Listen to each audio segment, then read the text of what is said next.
Today we're looking at, we began with Proverbs 10. Remember I said 1 through 9 was an introduction with a lot of figuratism, a lot of poetry, a lot of imagery of what wisdom is and what foolishness is.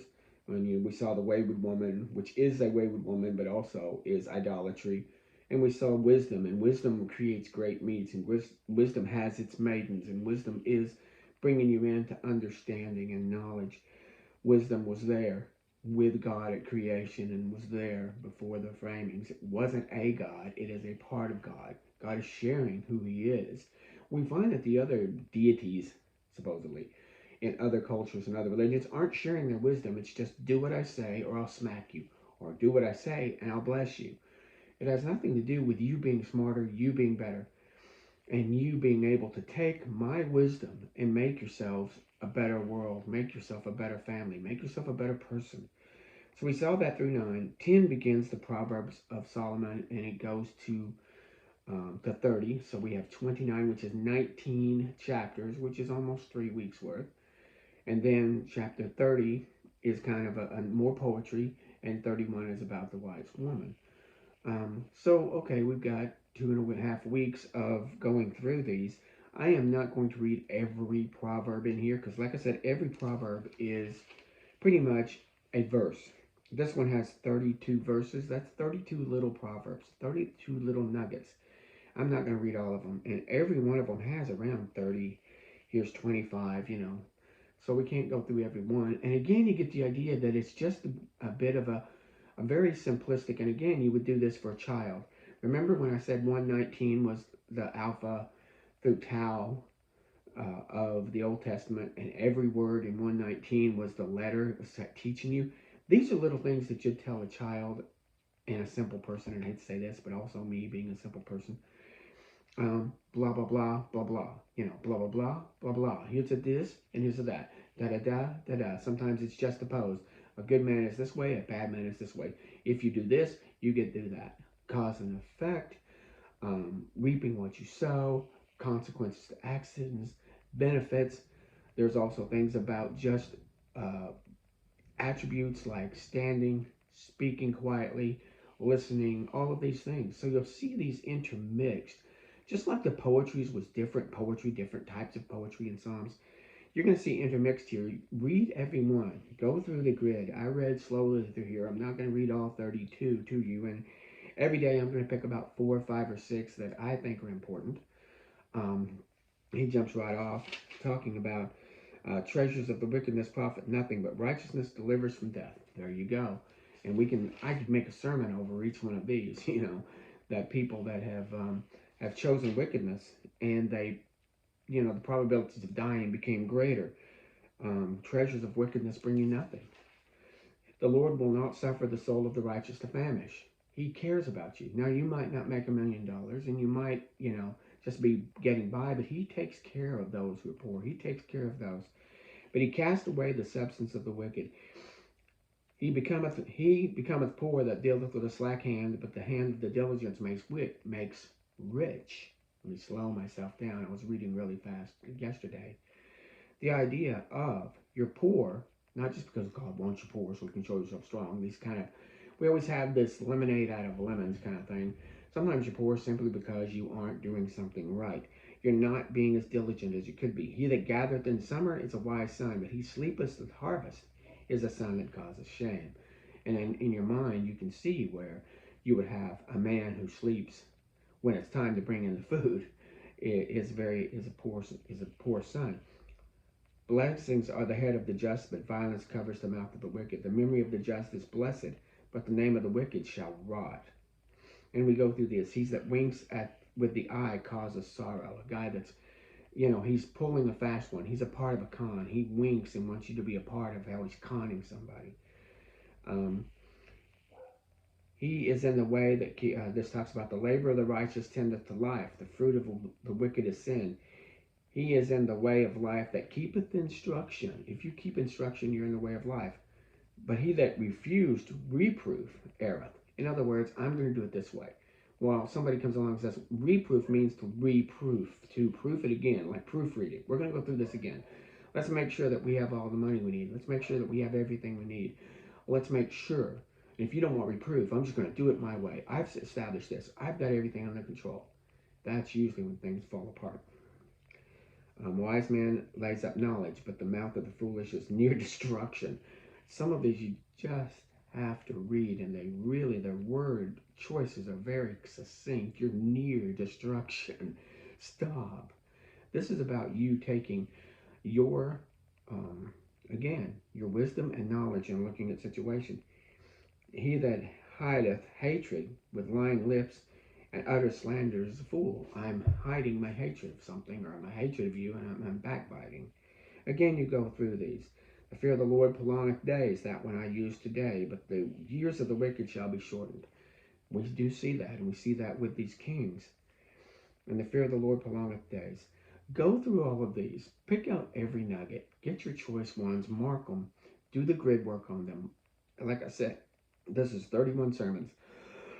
I'm not going to do 31 sermons. I'm not going to hold your hand through all of these. But when you get a feel for what they are, then you will gain wisdom. And put them in your heart. You know, this idea of prolonging days. You know, the righteous shall not be removed, but the wicked shall not inhabit the earth. This is talking about in the long term. So go over the grid work on these. See what it's saying. And remember, each verse is pretty much its own sermon. I wanted to back up a little bit today. And yesterday I got a little tongue-tied because I was trying to go through these kings. And when we jump back and forth to kings, and here's the king of the northern kingdom, here's the king of the southern kingdom, and this king did this, and while this king was doing this, this king was doing that. Then here came Athaliah, and she was messing up. Now that she's messing with the southern kingdom, and now we got a problem. But God moves and sends Jehu, the son of Jehoshaphat of the northern kingdom, down into the southern. Well, that's a good, from the southern, see how easy that is? From the southern kingdom up to the northern kingdom. And I didn't have this squared away, so I went and made a chart. And so this chart is here. I'll hold it up here so you can see it. And I'll have to back it up a little. And I'm going to hold it for a little while so maybe you can look at it, you know, write down some stuff. I'm going to go back and reference it in a minute. So take a look at this. Make your own. Write from this. You know, you got to do your own homework here. I'm not going to do everything for you. All right. So we're seeing in the southern kingdom you had Rehoboam. And this is down in Judah, because I wrote Rehoboam, Judah, Jerusalem. So the idea of Rehoboam is the southern kingdom is Judah and Jerusalem. So we kind of get an idea of who we're talking about. We have Rehoboam and Abijam, and then we have Asa. I put an asterisk by the ones who were good. So you'll see there, and I had to fill in the blanks. I missed the king. I missed Uzziah, so I had to fill him in. But you'll see that there are asterisks by some of these. About half of them are asterisks, a little more. You'll find they got off to a rocky start, but they did better with Asa and Jehoshaphat, you know. And so let me set mine over here so I can read from it. But we have Asa and Jehoshaphat. You have Joram, but his wife is Athaliah. So right off the bat, you have Athaliah coming into play right after Jehoshaphat. And we have this connection. And there you'll see her son as Ahaziah, and he was killed by Jehu. So again, connecting the dots over to the northern kingdom. Then we had Joash, Amaziah, and Azariah, which is Uzziah. Again, we talk about the son of Uzziah later on is Jotham. We mentioned that. So we have those kings going down. These are all father sons going all the way down. You have Ahaz. Here we have Hezekiah. It's about the time when we haven't got to him yet. But we have Jotham, Ahaz, and you have Hezekiah. And Hezekiah deals with the Assyrians and with the Babylonians. And then we have after him evil Manasseh. Amnon was evil. Joash tried to do a turnaround, but Judah had gotten so far away from the Lord that the Lord was like, no, I'm done. But I'll make sure this doesn't happen in your days. He had a son named Jehoaz, but he was replaced by a king with Jehoiakim. So he replaced Jehoaz. So these are all kind of puppets at the end. Jehoiachin, Zedekiah, those are all kind of puppets. Jehoaz was the king, and Jehoiakim was replaced And then Jehoiachin was taken, the next king was taken to Babylon, and he lived in Babylon. He was replaced by Zedekiah, and of course, Zedekiah was killed. He had his eyes put out. But we see this is the history of the northern kingdom. It actually started off a little poor. I wrote down 587 BC.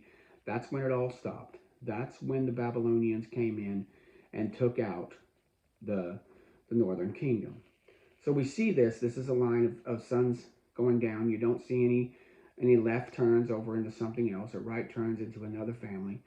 And you had some good kings who were doing things right, but when the wheels started coming off and they started getting really bad really fast, and God raises up. Remember, God raises up nations. He raised up the Syrians. They didn't just happen by accident. He raised up Benadab. He raised up Benadab to be that sword. And then he, of course, held Assyria accountable for how it did it. Same thing with Babylon. We find Babylon raised up as this giant sword to go across the land and really move and pull things together, kind of clean the whole plate. But they were held responsible how they treated Israel. They weren't supposed to treat Israel unfairly or cruelly, in which they did, and God got them for it. The nations around Israel that came in to be like hyenas, to be wolves, they were judged by God. This is why you see in the book of Jeremiah, he talks about the evil to the burden to, he talks against the nations. He talks against Egypt. He talks against Damascus. He says, woe to Tyre and Sidon.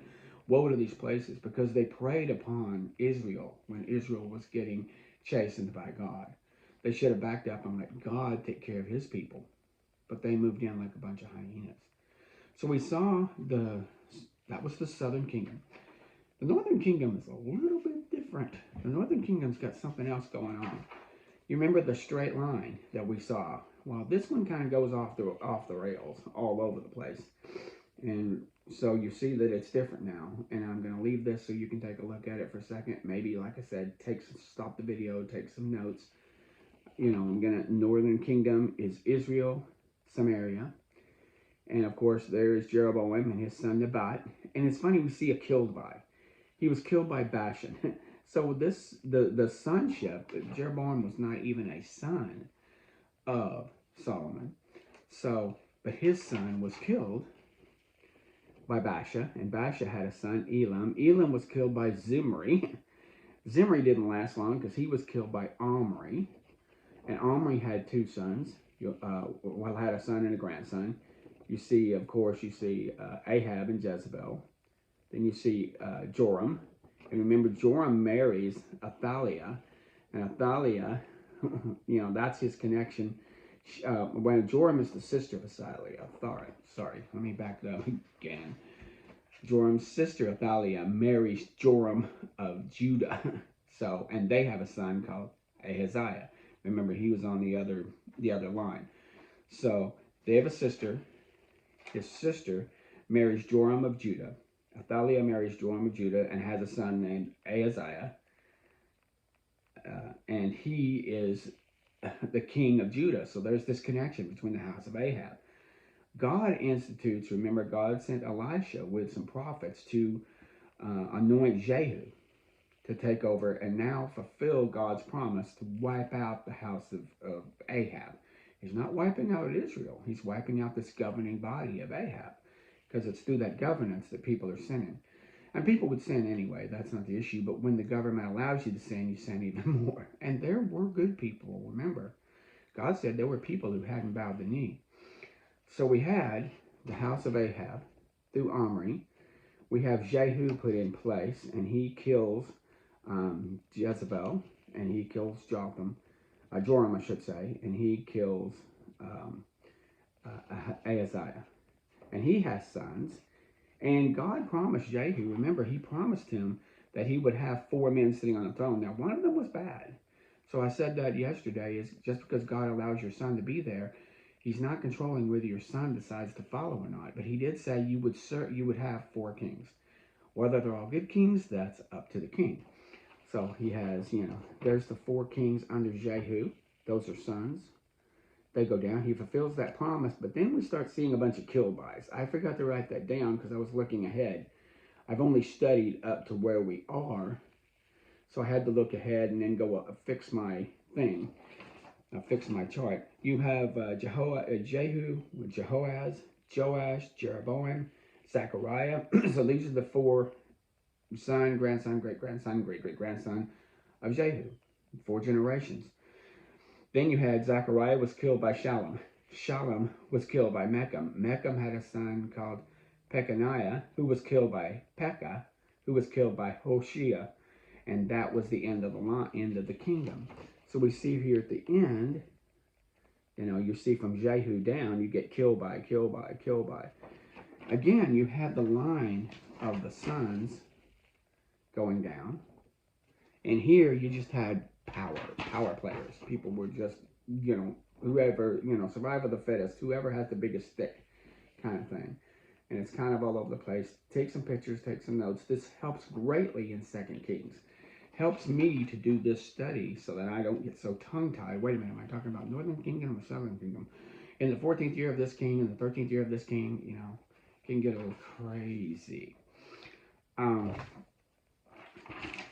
one thing I was going to mention, the Northern Kingdom, that I didn't write it, I wrote it on here.